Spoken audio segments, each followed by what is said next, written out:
अनजान राह। सुबह की धुंध में एक अजीब सी चमक दिखी। राहुल ने अपनी बाइक रोकी और उस चमकती हुई वस्तु की ओर बढ़ा। वह एक छोटी सी डायरी थी जिस पर लिखा था, मेरी कहानी, मेरी मंजिल। राहुल ने सोचा कि शायद कोई इसे यहीं भूल गया होगा।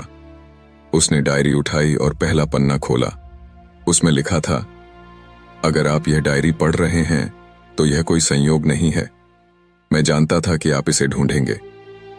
राहुल के हाथ कांपने लगे। यह कैसे संभव था? वह तो यहां से रोज गुजरता था। आज ही यह डायरी क्यों मिली? डायरी के अगले पन्ने पर एक पता लिखा था, मकान नंबर 13, पुरानी हवेली, शिवपुर। उसकी जिज्ञासा बढ़ती गई। ऑफिस की छुट्टी लेकर वह उस पते पर पहुंचा। एक जर्जर हवेली के सामने खड़ा था वह।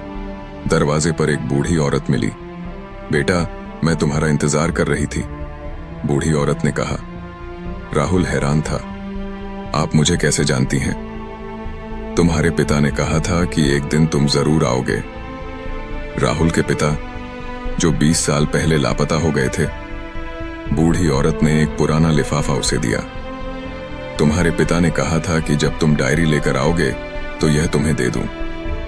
लिफाफे में एक पत्र था और एक चाबी।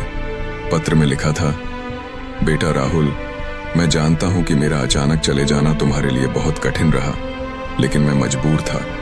मैं एक वैज्ञानिक था और एक ऐसी खोज कर रहा था जो दुनिया को बदल सकती थी, लेकिन कुछ लोग इस खोज का गलत इस्तेमाल करना चाहते थे। मैंने अपनी रिसर्च को सुरक्षित जगह छिपा दिया और खुद को गायब कर लिया। राहुल की आंखें नम हो गईं। पत्र आगे कहता था, इस चाबी से तुम मेरी लैब का दरवाजा खोल सकते हो। वहां मेरी रिसर्च है, एक ऐसी तकनीक जो बिना बिजली के पानी को ऊर्जा में बदल सकती है। अब वक्त आ गया है कि दुनिया इसे जाने। बूढ़ी औरत ने उसे हवेली के पीछे एक छोटे कमरे तक ले जाया। चाबी से दरवाजा खुला तो राहुल देखकर दंग रह गया। एक पूरी लैब थी वहां, जहां उसके पिता ने अपना काम किया था। अगले कुछ महीनों में राहुल ने अपने पिता की रिसर्च को समझा और उसे आगे बढ़ाया। आज वह एक सफल वैज्ञानिक है। उसकी खोज से लाखों गांवों में बिजली पहुंची है।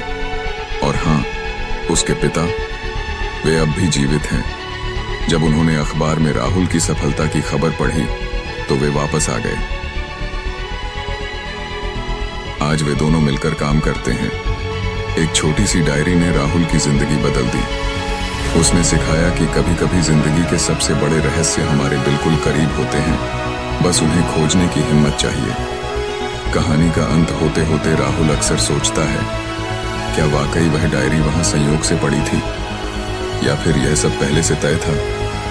शायद कुछ रहस्य ही रहने में भला है।